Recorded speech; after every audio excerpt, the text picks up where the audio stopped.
சமூக சொந்தங்களுக்கு வணக்கம். மற்றுமொரு போர் நிலவரம் தொடர்பான காணொளியூடாக இணைந்திருக்கிறோம். இந்த காணொளியில் என்ன பார்க்க இருக்கிறோம் என்றால், இடைவெளி விடாமல் அலரும் ஜெருசலேம் சைரன்கள், தாறுமாறாக பாயும் ஈரான் ஏவுகணைகள், இஸ்ரேலே தாக்குதலை தொடங்கியது, போர் நிறுத்தத்திற்கு தயாரில்லை ஈரான் திட்டவட்டம், ஈரான் தலைவர் கமேனியை கொல்ல ரகசிய திட்டம் அடியோடு முடக்கிய ட்ரம்ப், கோட்டை விட்ட இஸ்ரேல், ஈரானில் உளவு பார்த்த மொசாட் உளவுத்துறையினர் 2 பேர் கைது, அணு ஆயுத பரவல் தடுப்பு ஒப்பந்தத்திலிருந்து வெளியேறும் ஈரான், ஒற்றை முடிவால் உலகத்திற்கே ஆபத்து போன்றதான அண்மைய செய்திகள் குறித்து விரிவாக பார்க்கலாம். நீங்கள் தினமும் எங்களுடைய சேனலை பார்வையிடும் பார்வையாளரா அல்லது புது பார்வையாளரா என்பதை கீழே இருக்கிற கமெண்ட்ஸ் பக்கத்தில் மறக்காம பதிவிடுங்க. அதுடன் முதல் முறையாக எங்களுடைய சேனலை பார்வையிடுகிறீர்கள் என்றால் சப்ஸ்கிரைப் பண்ணி உங்களுடைய ஆதரவை வழங்குங்க. வாங்க காணொளிக்குள் போகலாம். மத்திய கிழக்கில் மீண்டும் பதற்றம் ஏற்பட்டிருக்கின்ற நிலையில் இரு நாடுகளும் மாறி மாறி தாக்குதல் நடத்தி வருகின்றன. இதற்கிடையே இஸ்ரேலின் முக்கிய நகரங்களை குறிவைத்து ஈரான் தொடர் தாக்குதல்களை நடத்தி வருவதாக இஸ்ரேல் ராணுவம் தெரிவித்திருக்கிறது. ஈரானின் ஏவுகணைகளை வீழ்த்தும் நடவடிக்கையும் தொடர்ந்து நடந்து வருவதாக இஸ்ரேல் தெரிவித்துள்ளது. ஈரானின் ஏவுகணைகள் தங்கள் நாட்டை நோக்கி வந்து கொண்டிருப்பதாகவும் இதனால் வட இஸ்ரேலில் தொடர்ச்சியாக சைரன்கள் அலறுவதாகவும் இஸ்ரேல் ராணுவம் கூறியிருக்கிறது. மேலும் டெல் அவீவ் மற்றும் ஜெருசலேம் நகரங்களில் வானில் ஏவுகணைகள் பறந்து செல்வதையும் இஸ்ரேலின் வான் பாதுகாப்பு அமைப்பு பல ஏவுகணைகளை இடைமறித்து அளிக்கும் வீடியோக்களும் இணையத்தில் பரவி வருகிறது. இதற்கு பதிலடி கொடுக்கும் வகையில் ஈரான் நாட்டின் தென்மேற்கு பகுதியை குறிவைத்து இஸ்ரேல் தாக்குதல் நடத்தியதாகவும் சொல்லப்படுகிறது. இந்நிலையில் இஸ்ரேலிய ஆட்சி தன்னுடைய ஆக்கிரமிப்பை தொடர்ந்தால் ஈரானிடமிருந்து இன்னும் வேதனையான பதில்களை எதிர்பார்க்க வேண்டும் என்று ஈரான் ஜனாதிபதி மசூத் பெசஸ்கியான் வலியுறுத்தி இருக்கிறார். நாங்கள் போரை தொடரவில்லை, ஆனால் நாங்கள் உறுதியுடன் பதிலளித்திருக்கிறோம். இந்த ஆக்கிரமிப்புகள் மீண்டும் மீண்டும் நடந்தால் ஆக்கிரமிப்பாளர்களுக்கு இன்னும் வேதனையான மற்றும் நசுக்குகின்ற பதில்கள் காத்திருக்கின்றன என்று அவர் உறுதிப்பட தெரிவித்திருக்கிறார். உண்மையிலேயே அமைதி, பாதுகாப்பு மற்றும் ஸ்திரத்தன்மையை விரும்புகின்ற ஒவ்வொரு நாடும் சியோனிச ஆட்சியின் ஆக்கிரமிப்பை எதிர்கொள்ளும் வரிசையில் நிற்க வேண்டும் என்றும் பெசஸ்கியான் தெரிவித்திருக்கிறார். ஈரான் இஸ்லாமிய குடியரசுக்கு எதிராக ஈராக்கிய பிரதேசம் துஷ்பிரயோகம் செய்யப்படுவதை தடுக்க ஈராக் அரசாங்கம் அதன் எல்லைகள் மற்றும் வான்வெளியில் சில விழிப்புணர்வுகளையும் பாதுகாப்பையும் செலுத்த வேண்டும் என்பதையும் பெசஸ்கியான் வலியுறுத்தி இருக்கிறார். சியோனிச ஆட்சியின் ஆக்கிரமிப்புகளுக்கு எதிராக இஸ்லாமிய நாடுகளின் பகிரப்பட்ட பொறுப்பையும் அவர் சுட்டிக்காட்டியிருக்கின்றமை குறிப்பிடத்தக்கது. இதற்கிடையே இஸ்ரேலிய தாக்குதல்களுக்கு உள்ளாகி இருக்கின்ற நிலையில் போர் நிறுத்த பேச்சுவார்த்தைக்கு தயாராக இல்லை என்று மத்தியஸ்தர்களான கத்தார் மற்றும் ஓமானிடம் ஈரான் திட்டவட்டமாக தெரிவித்திருக்கிறது. இரண்டு எதிரிகளும் புதிய தாக்குதல்களை தொடங்கி தீவிர மோதலுக்கான அச்சங்களை எழுப்பியிருக்கின்ற நிலையிலேயே போர் நிறுத்தம் தொடர்பான கோரிக்கை முன்வைக்கப்பட்டிருக்கிறது. ஆனால் ஈரானின் உக்கிர தாக்குதலை எதிர்பாராத இஸ்ரேல் கெஞ்சும் நிலைக்கு தள்ளப்பட்டிருக்கலாம் என்றும் கூறப்படுகிறது. இதனிடையே இஸ்ரேலிய தாக்குதல்களுக்கு ஈரான் தன்னுடைய முழுமையான பதிலை முடித்த பின்னரே தீவிர பேச்சுவார்த்தைகளை மேற்கொள்வோம் என்றும் ஈரானிய தரப்பு கத்தார் மற்றும் ஓமானி மத்தியஸ்தர்களிடம் தெரிவித்திருக்கிறார்கள். அத்துடன் தாக்குதலை இஸ்ரேல் தொடங்கியிருப்பதால் தற்போதைய சூழலில் பேச்சுவார்த்தைக்கு வாய்ப்பில்லை என்றும் ஈரான் திட்டவட்டமாக அறிவித்திருக்கிறது. வெள்ளிக்கிழமை காலை ஈரான் மீது அமெரிக்க ஆதரவு இஸ்ரேல் திடீர் தாக்குதலை நடத்தியது. இது ஈரானின் ராணுவ அமைப்பின் உயர் அதிகாரிகளில் சிலரை அளித்ததென்பதோடு அணுசக்தி தளங்களையும் சேதப்படுத்தியது. அத்துடன் வரும் நாட்களில் தாக்குதல் உக்கிரமடையும் என்றும் இஸ்ரேல் கொந்தளித்தது. ஆனால் இஸ்ரேலுக்கு நரகத்தின் வாசலை திறந்து காட்டுவோம் என சபதம் எடுத்த ஈரான் தக்க பதிலடி அளித்து வருகிறது. இதனால் பல ஆண்டுகளுக்கு பின்னர் இஸ்ரேல் மக்கள் பதுங்கு குழிகளில் தஞ்சமடையும் நிலைக்கு தள்ளப்பட்டிருக்கிறார்கள். அது மட்டுமின்றி இஸ்ரேலுக்கு பலத்த சேதங்களை ஈரான் அளித்து வருவதால் பொதுமக்கள் குடியிருக்கும் பகுதிகளில் ஈரான் தாக்குதல் நடத்துவதாக இஸ்ரேல் குற்றம் சாட்டி வருகிறது. இந்த நிலையில் போர் நிறுத்தம் வேண்டுமென ஈரான் கோரியிருப்பதாகவும் தகவல் ஒன்று கசிந்திருக்கிறது. இதை ஈரான் வெளிவிவகார அமைச்சகமும் கத்தார் மற்றும் ஓமானி அதிகாரிகளும் உறுதி செய்யவில்லை. வெளிவரும் தகவலின் அடிப்படையில் இஸ்ரேல் தரப்பு கடும் நெருக்கடிக்கு தள்ளப்படுவதாகவும் இஸ்ரேலுக்கு ஆதரவாக அமெரிக்கா களமிறங்க வாய்ப்புள்ளதாகவும் கூறப்படுகிறது. உண்மையிலேயே இஸ்ரேலில் இருந்து வெளிவருகின்ற காணொளிகள் இஸ்ரேலில் ஏற்பட்டிருக்கின்ற கடுமையான சேதத்தை உலகிற்கு வெளிச்சம் போட்டு காட்டுகின்றன என்பதையும் மறக்க முடியாது.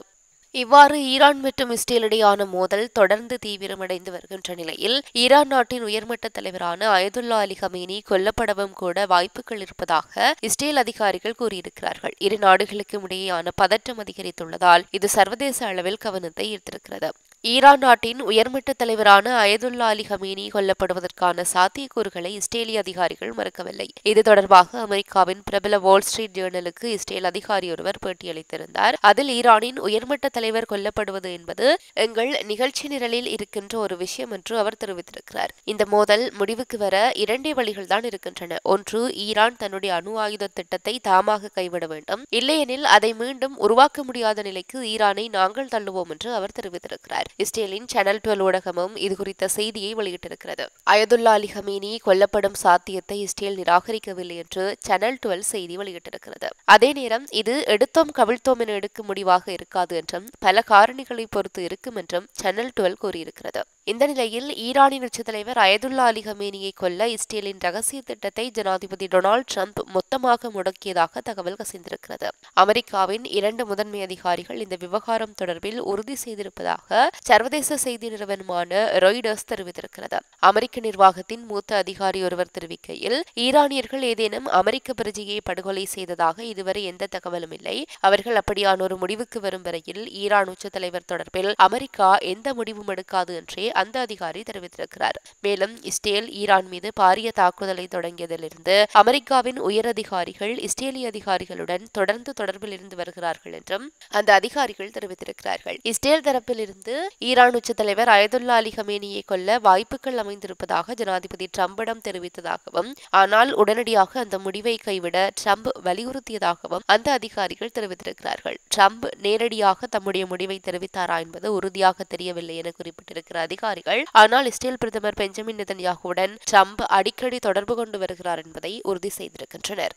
இதற்கிடையே இஸ்ரேல் ஈரானிடையே கடும் மோதல் நடந்து வருகின்ற நிலையில் இரு நாடுகளும் மாறி மாறி ஏவுகணை தாக்குதல்களை நடத்தி வருகிறார்கள். இந்த நிலையில்தான் ஈரானில் நுழைந்து உளவு பார்த்த இஸ்ரேலின் மொசாட் பிரிவைச் சேர்ந்த 2 உளவாளிகளை கைது செய்திருப்பதாக ஈரான் தெரிவித்திருக்கிறது. மேலும் இருவரும் சிக்கியது எப்படி என்பது பற்றிய பரபரப்பான தகவல்களும் வெளியாகி இருக்கிறது. இஸ்ரேலின் உளவுத்துறையான மொசாட் உளவாளிகள் ஈரானுக்குள் நுழைந்து தாக்குதல் நடத்துவதற்கான ஏற்பாடுகளை செய்துள்ளதாக தகவல்கள் பரவின. இந்த நிலையில்தான் மொசாட் உளவுத்துறையைச் சேர்ந்த 2 உளவாளிகள் ஈரான் வசம் சிக்கியுள்ளதாக தகவல்கள் வெளியாகி இருக்கிறது. அதாவது ஈரானின் அல்போர்ஸ் மாகாணத்தில் தங்கி எலக்ட்ரானிக் கருவிகள் மற்றும் வெடிகுண்டுகள் தயாரித்த புகாரில் அவர்கள் இருவரும் கைது செய்யப்பட்டுள்ளதாக ஈரான் அரசு சார் ஊடகமான தஸ்னீம் செய்தி வெளியிட்டிருக்கிறது.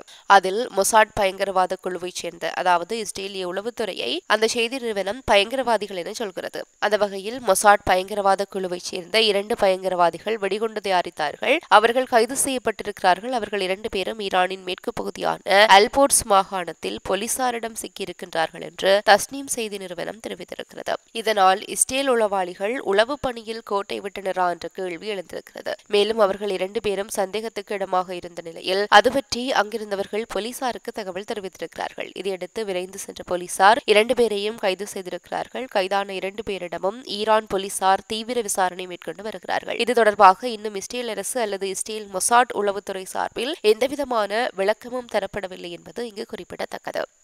இறுதியாக அணு ஆயுத பரவல் தடுப்பு ஒப்பந்தத்தில் இருந்து ஈரான் வெளியேற வேண்டும் என்று அந்த நாட்டு நாடாளுமன்ற குழு பரிந்துரை செய்திருக்கிறது.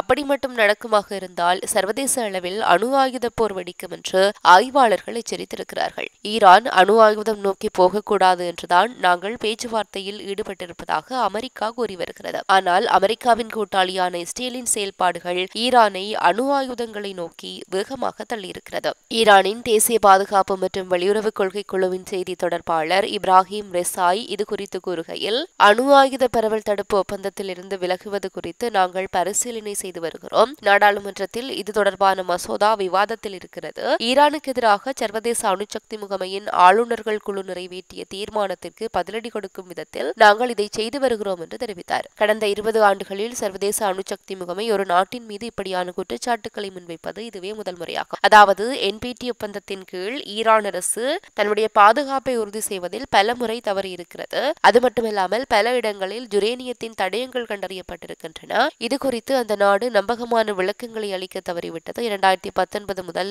ஈரான் தன்னுடைய அணுசக்தி திட்டங்களில் வெளிப்படைத்தன்மையை கடைபிடிக்கவில்லை என்று தெரிவிக்கப்பட்டிருந்தது. எனவே அந்த நாட்டின் மீது அணுசக்தி பயன்பாடு அமைதிக்கானது என்பதை எங்களால் உறுதி செய்ய முடியவில்லை. அணுசக்தி விஷயங்களில் உடனடியாக முழு அளவில் எங்களுடன் ஒத்துழைக்க வேண்டும். ஒருவேளை அப்படி செய்ய தவறினால் இந்த விஷயத்தை ஐநா பாதுகாப்பு கவுன்சிலுக்கு பரிந்துரைக்க சந்திக்க நேரிடும் என்று தீர்மானத்தில் குறிப்பிடப்பட்டிருந்தது. ஒரு நாட்டின் மீது IAEA இப்படியான குற்றச்சாட்டுக்களை முன்வைத்திருப்பது கடந்த 20 ஆண்டுகளில் இதுதான் முதல் முறை. இது ஈரானுக்கு பெரும் பிரச்சனையாக மாறியிருக்கிறது. எனவேதான் ஈரான் அணு ஆயுத பரவல் தடுப்பு ஒப்பந்தத்தில் இருந்து விலகும் முடிவை எடுத்திருக்கிறது. அது மட்டும் நடந்தால் ஈரான் அணு ஆயுதத்தை உருவாக்குவதை யாராலும் தடுக்க முடியாது. ஈரான் அணு ஆயுதம் உருவாக்கினால் மத்திய கிழக்கில் இருக்கின்ற சவுதி அரேபியா, துருக்கி, எகிப்து போன்ற மற்ற நாடுகளும் தங்கள் பாதுகாப்புக்காக அணு ஆயுதங்களை தயாரிக்க தொடங்கும். ஆனால் ஈரான் இந்த ஒப்பந்தத்தில் இருந்து விலகினால் அமெரிக்கா, ஐரோப்பிய நாடுகள் மற்றும் ஐநா பாதுகாப்பு கவுன்சில் ஆகியவை ஈரான் மீது மேலும் கடுமையான பொருளாதார தடைகளை விதிக்கக்கூடும். ஈரான் சர்வதேச சமூகத்தால் மேலும் தனிமைப்படுத்தப்படும். வெளியுறவுத்துறை உறவுகள் பாதிக்கப்பட்டு சர்வதேச அரங்கில் அதன் செல்வாக்கு குறையவும் வாய்ப்பிருக்கிறது. அது மட்டுமில்லாது